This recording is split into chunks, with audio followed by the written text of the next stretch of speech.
আগে কি করছে আমরা একটা একটা টুল শিখছি আর এখন ওই আপনার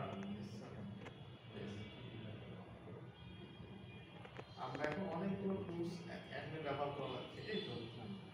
আর আগে আমরা একটা একটা টুলস শিখছি মানে এখন অনেকগুলো টুলস আমার এখানে ব্যবহার করা লাগছে। এটাকে আমি সেভ করা দিয়ে দিচ্ছি। সাইজটা ছোট করবেন।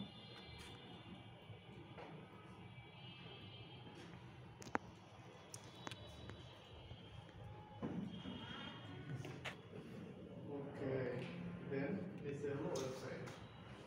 ওয়েবসাইট কি দিলাম জাস্ট একটা ডেমো ওয়েবসাইট দিয়ে দিলাম www.yourwebsite.com এটার সাইজটা কম হবে এখানে স্ল্যাশ ইনফো দিছে